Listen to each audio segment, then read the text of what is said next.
Este, entonces, siguiendo con la revisión de la evolución de la escritura en España,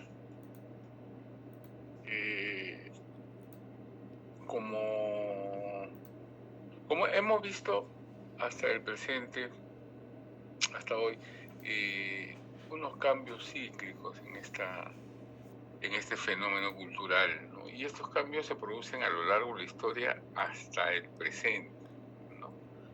Esta evolución, disculpen señores, lo que pasa es que estoy tomando un... no he estado muy bien hoy y entonces estoy tomando unas cosas para estabilizar un poco mi salud, mi presión. Me van a disculpar que de tanto en tanto tenga que hacer un alto para beber. Entonces, les decía que la evolución de la escritura se puede ver hasta hoy, ¿no? Eso es lo característico en las manifestaciones culturales. La cultura, como dijimos, eh, es una construcción de las sociedades, ¿no? Cuando la sociedad se estanca o entra en caos, entra en crisis,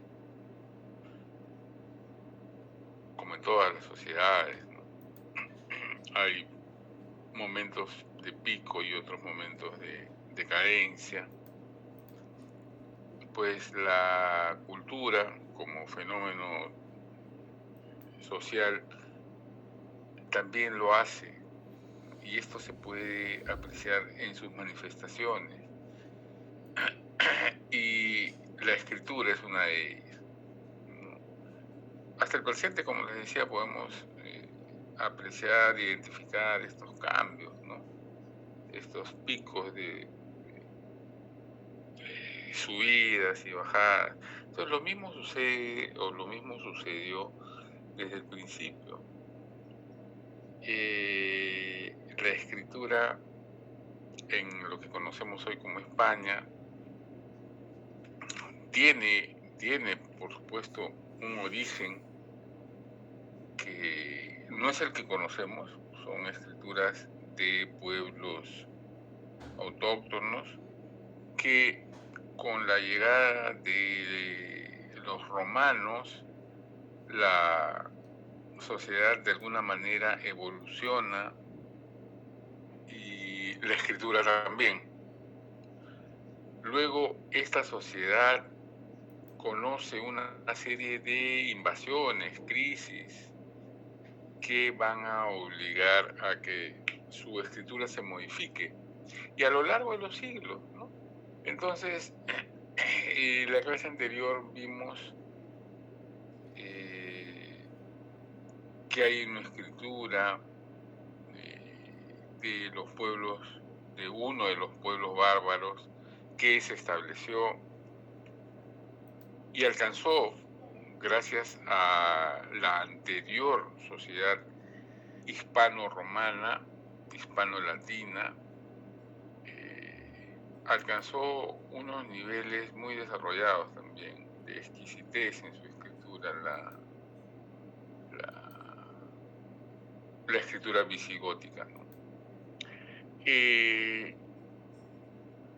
Pero también tuvo un periodo de duración debido a otras amenazas, debido a invasiones nuevamente, en este caso la invasión árabe, musulmana, que se establece en la península desde el sur, ¿no es cierto? Sometiéndola a 800 años de dominación. Entonces, esta escritura visigótica aquí prácticamente se fuma, ¿no? ¿Y de dónde viene la reconstrucción? ¿De dónde conoce la península ibérica la reconstrucción? Dijimos que, y ojalá se acuerden, que estos intentos por reconstruir la cultura occidental en Hispania vienen de Francia. Hoy por hoy son dos lenguas distintas, ¿no? En Francia, Reino Franco, sucede un fenómeno, es decir, el desarrollo de su historia, el desarrollo de su sociedad es distinta a la española. Los franceses logran rechazar la invasión de los musulmanes. En cambio, España no. España se vio invadida desde el sur. Como les dije también la clase pasada, si los musulmanes y ya en España hubieran también invadido Europa desde el norte, otra hubiera sido la situación, estaríamos hablando todos árabe y esta clase tendría otro camino. Pero los franceses opusieron una fuerte resistencia y los rechazaron.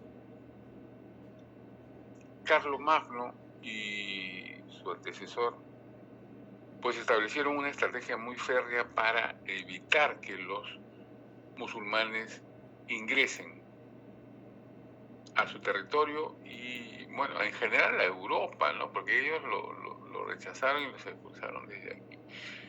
Y los árabes tuvieron que retroceder. Y nace, digamos, una gran resistencia aquí.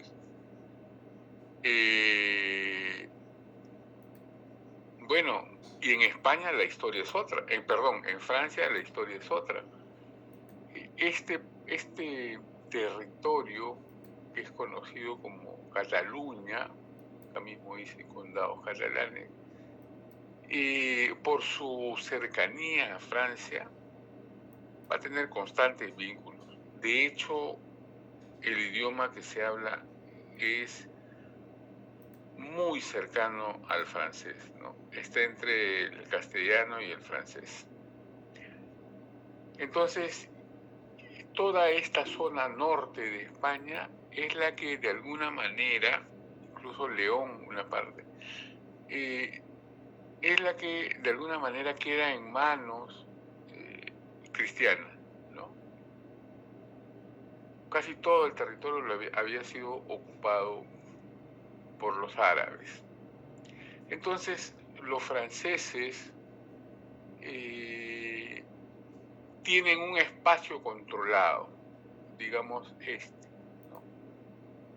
Y pues deciden en expediciones militares invadir, ¿no? Para continuar con su trabajo de expulsión de los árabes.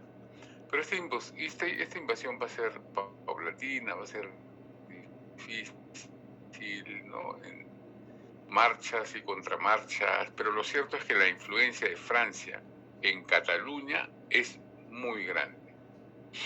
Este plano es para que este mapa es para que se ubiquen, ¿no? Y que vean la cercanía de los espacios geográficos. Entonces tenemos un sur ocupado por los árabes y un noreste de alguna manera con bastante influencia francesa. Entonces, hoy vamos a conversar de la escritura francesa y su introducción en España. Esta escritura fue conocida en Cataluña, en esta región,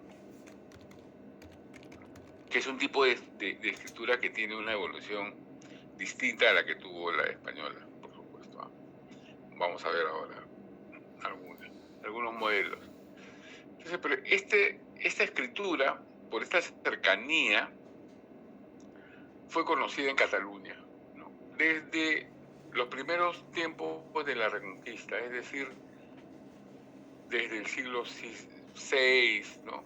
Ya se conocía por la vecindad. Es como muchos rasgos culturales, por ejemplo, de nuestros vecinos brasileños ya son establecidos en nuestra selva, en la selva peruana, ¿no? Por la cercanía. Costumbres, formas de hablar, modismos, expresiones son traídas son establecidas desde Brasil en esta zona, ¿no? Lo mismo debe suceder en la frontera norte, en la frontera sur y la frontera con Bolivia, ¿no? O sea, no es nada extraño. Entonces, aquí también sucede lo mismo. La escritura ya en francés en Cataluña ya es conocida desde antiguo y desde los primeros tiempos de la Reconquista española. Estamos hablando del siglo VI, VII, ¿no?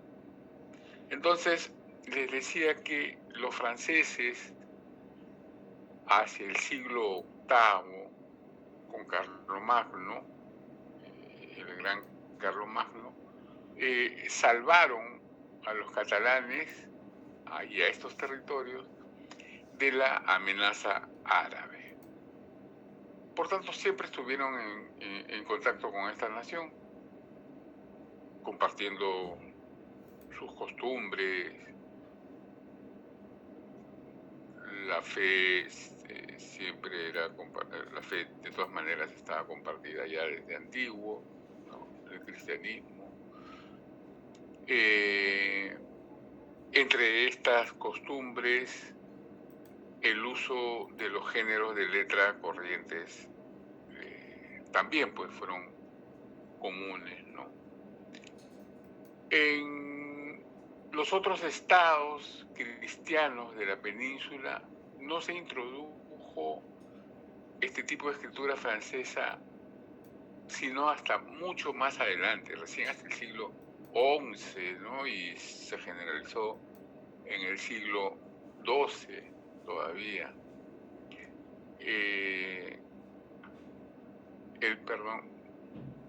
El cambio de esta escritura se debió, o sea, cómo ingresa la escritura francesa a territorios españoles. Bueno, se debió a la llegada de numerosos franceses a la conquista de Toledo. Recuerden, Toledo está casi en el centro, ¿no? Entonces, el tránsito de los franceses en estas expediciones, pues, es bastante largo. Es decir, estos terrenos ya están prácticamente en el orbe de los franceses, ¿no? Entonces ellos tratan de llegar. De hecho, Toledo se independiza antes. Y entonces pasa a ser un punto importantísimo en esta gesta que se llama la Reconquista Española, ¿no? Por eso Toledo, la ciudad de Toledo, tiene muchos privilegios por ser, digamos, de alguna manera el bastión. Entonces, pero miren todo lo que han tenido que ingresar, ¿no? Partidas, batallones, ejércitos franceses. Los francos tuvieron mucho que ver en este asunto. Entonces, ingresaron muchos franceses, ¿no? A la conquista de Toledo. También es importante otro detalle. El rey Alfonso VI, rey de León, en España, y digamos, una especie de líder de la lucha de los españoles en la resistencia. Recuerden ustedes, ¿no? Todos estos reinos son independientes, ¿no? Todavía no hay unificación de toda la España. Entonces, el rey de León, como les decía, líder de los españoles en la resistencia, se casa con una princesa en primeras nupcias, con una princesa francesa, Inés de Aquitania, ¿no? Entonces, Alfonso VI, este matrimonio va a propiciar un mayor acercamiento entre ambas coronas, entre ambos reinos, ¿no? Tanto de los francos como de los leoneses castellanos. Y además, muchas de las hijas de nobles españoles se casan con caballeros francos, ¿no? Siguiendo el ejemplo del rey Alfonso. Entonces, empiezan vínculos, recuerden ustedes que estamos en la época y durante toda la Edad Media, donde los casamientos por conveniencia van a ser de uso frecuente, ¿no? Casamientos arreglados para compartir riquezas, dotes, herencias, ¿no? Entonces, dentro de este contexto es que se debe entender también, ¿no? Pero no solo los nobles se están vinculando con los franceses, ¿no? Sino también la soldadesca, el pueblo llano. Entonces empieza a haber esta transculturación. No solo es eso, no solo es en el ámbito cultural, sino también en el ámbito demográfico.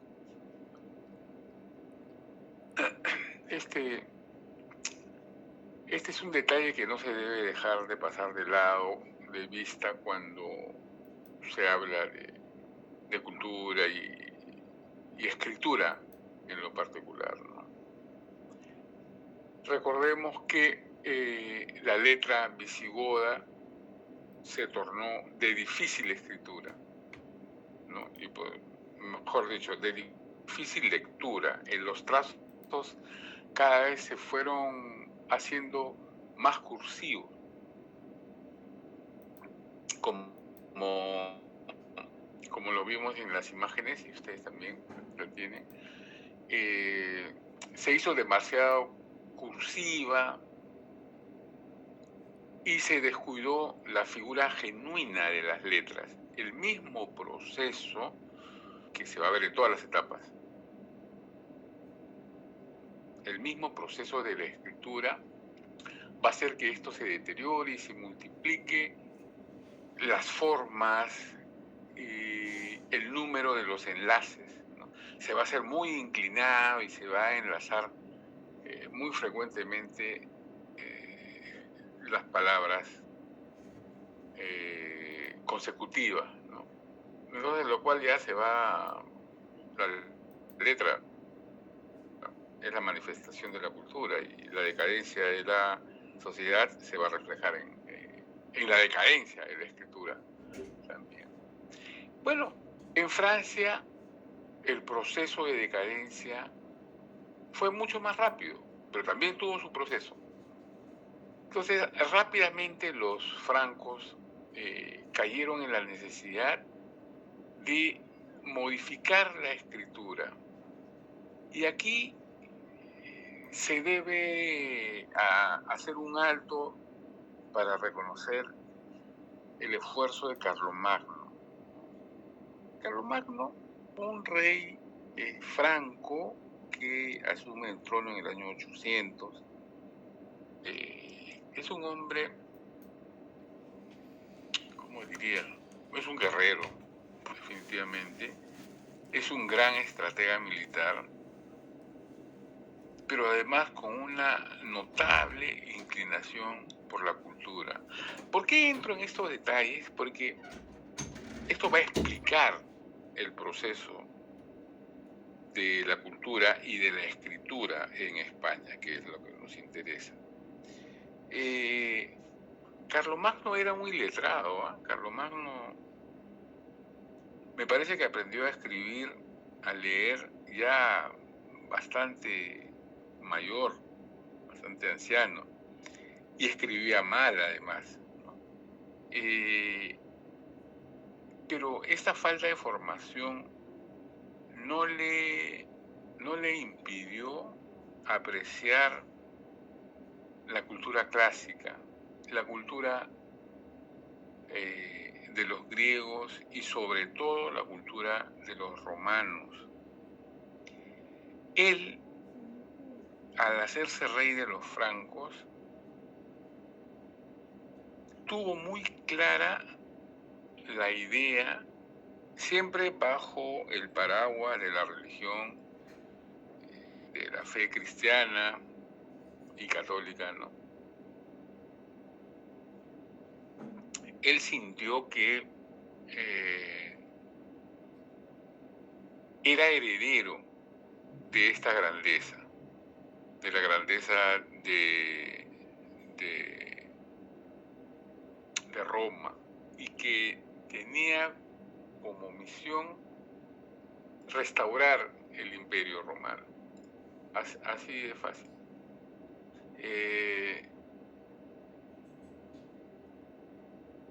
Dada en primer término la envergadura militar, política, geopolítica del Imperio Romano, o sea, el Imperio Romano pues abarcaba desde Oriente y todo Occidente, ¿no?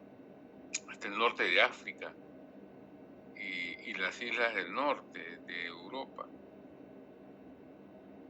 Pero con la decadencia de Roma, el territorio dominado se había restringido, se había disuelto en varios satélites, y digamos el corazón del Imperio Romano que quedaba hoy se restringía a Italia y Francia. Entonces Carlomagno pensó que él era el llamado históricamente a restablecer ese poderío antiguo, ¿no? El poderío anterior de Roma. Y eso explica sus conquistas, eso explica su gran trabajo. Pero no solo en términos militares, políticos, geopolíticos, sino también en el ámbito cultural. Entonces, podríamos hablar del periodo de Carlomagno de un primer renacimiento de la sociedad y de la cultura clásica. Entonces, él, a pesar de su poca formación, a pesar de su rudeza militar, él se rodea de grandes intelectuales, ¿no? Sabios del momento que tienen conocimiento profundo del mundo clásico griego y romano. Entonces se embarca en lo que, como les dije, se conoce como un periodo del primer renacimiento clásico.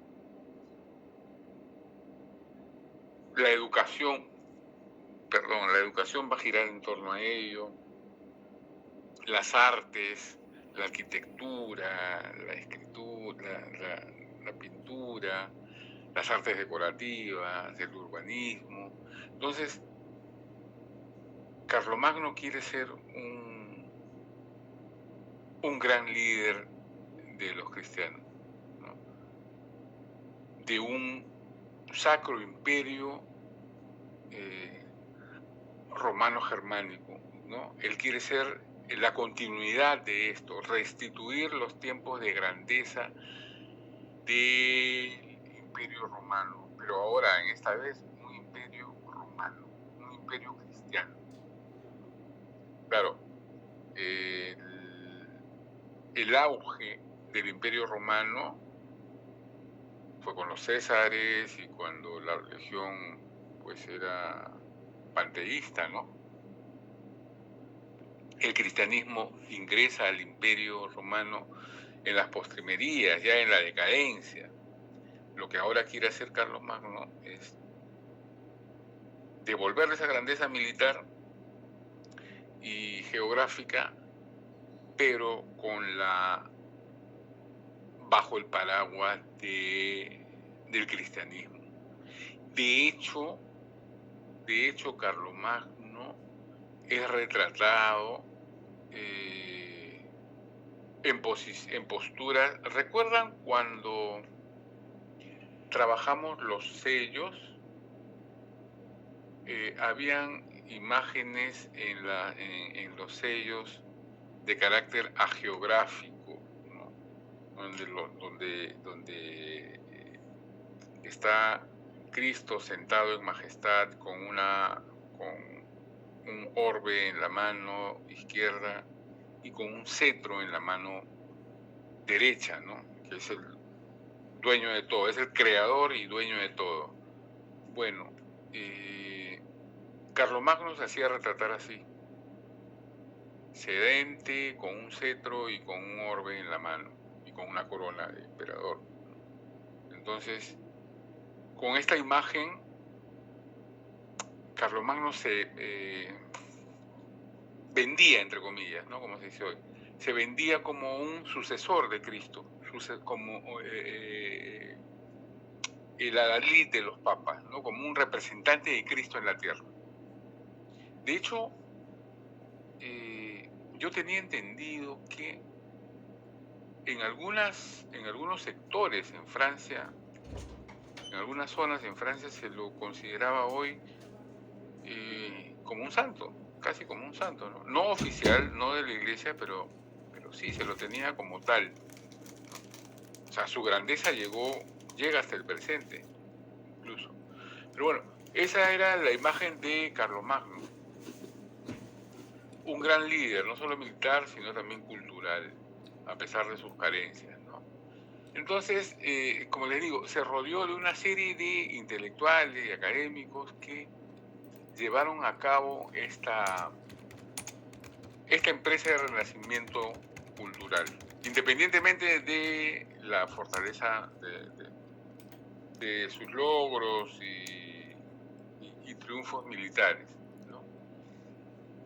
Entonces, este renacimiento de la cultura clásica, impulsada con Carlomagno, fue la ocasión también para mejorar la escritura. Se dictaron una serie de normas para ello, ¿no? Y el resultado, bueno, se imitó la escritura minúscula romana. Y esta escritura minúscula romana fue la que se conoce como la escritura carolingia o carlovingia, que es esta.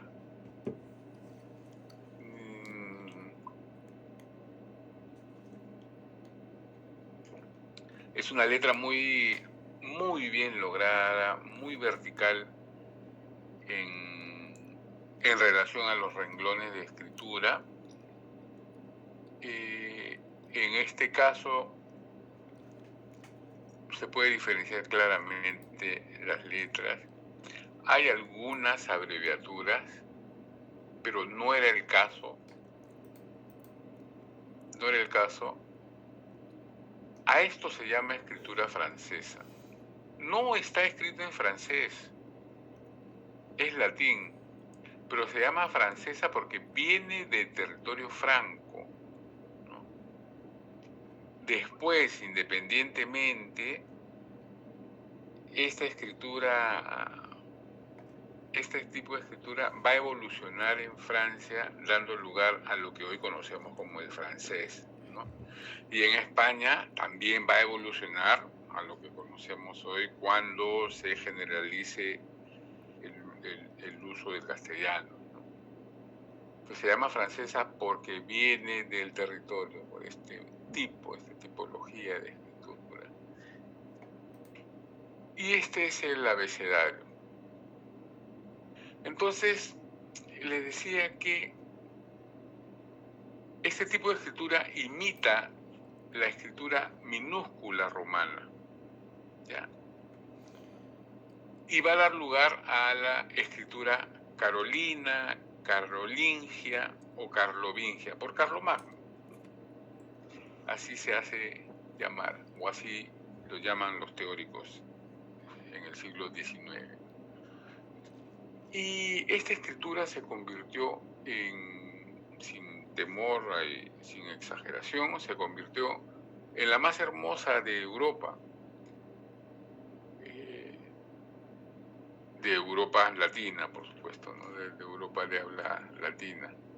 Entonces, porque hay Europa oriental, ¿no? Donde prima la escritura griega, que no es nuestro caso.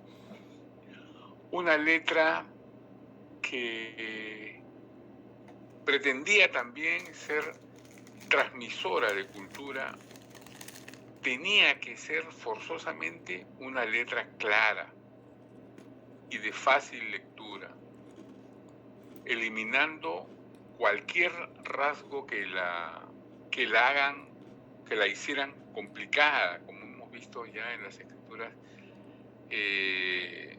visigóticas del último momento, ¿no? Pero tampoco crean que fue una escritura simple, ¿no? Fue una escritura muy elaborada, bien cuidada, con los trazos bien limpios, como ustedes pueden ver en esta imagen, ¿no? Es una escritura minúscula, no es mayúscula ni capital, como las que vimos en el Imperio Romano y después, siglos después, con los visigodos, ¿no? Sino más bien es una letra más pequeña, es la minúscula.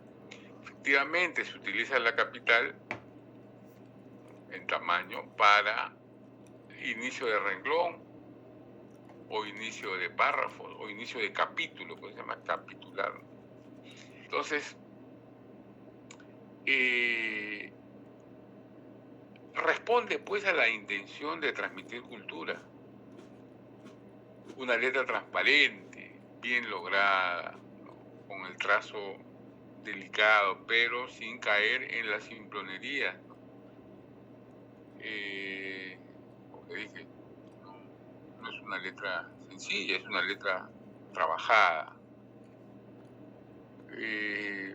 Como ustedes pueden ver, es una letra minúscula, es redonda y abierta, casi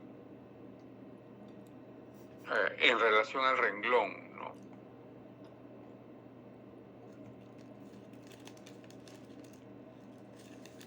Las letras se trazan individualmente, no hay ligazones. Por eso la lectura es mucho más fácil. Y esta es la escritura ya en documentos, ¿no? Aquí podemos ver estas primeras capitales, letras capitales, que son mucho más grandes y elaboradas, están decoradas, ¿no? Como vimos en el curso de diplomática, están ornamentadas, ¿no? Miniadas, iluminadas. Esto es lo frecuente. Pero el resto de letras va a ser trabajada en esta época con un trazo aislado, abierto, limpio, redondo.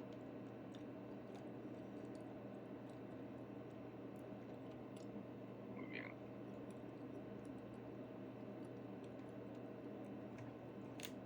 Esta, señores, es la letra carolingia.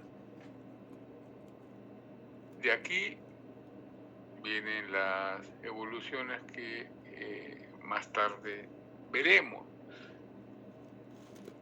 Así sucedió entonces en España, ¿no? Lo que sucede en España fue lo mismo. La escritura, un repaso, la escritura visigoda, que había conservado su regularidad en los códices, recuerdan lo que son códices, ¿no? Con la escritura minúscula, había decaído en los documentos, ¿no? En los libros copiados se había mantenido, pero en los documentos había caído en desgracia. La escritura se había tornado, como les dije hace un instante, ilegible, por tantas ligaduras y por tanta letra cursiva.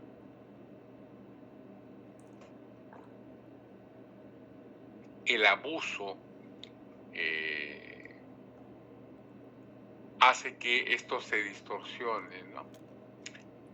Como este tipo de letra que ustedes están viendo fue introducida en España por los franceses, por supuesto, en virtud a todas estas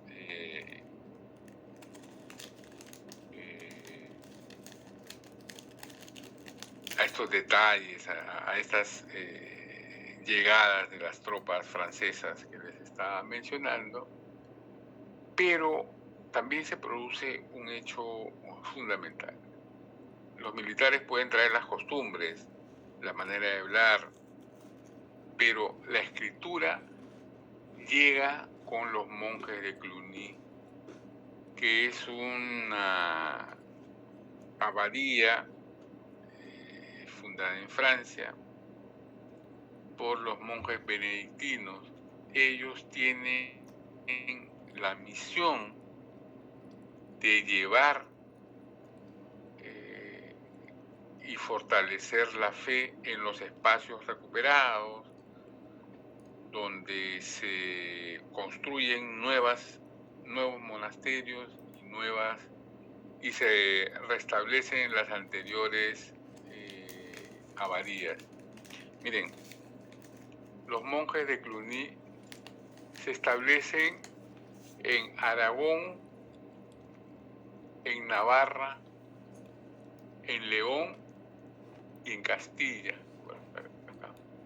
Entonces, toda esta zona ocupada por los militares, por las tropas militares de los franceses, van siendo ocupadas también por estos monjes.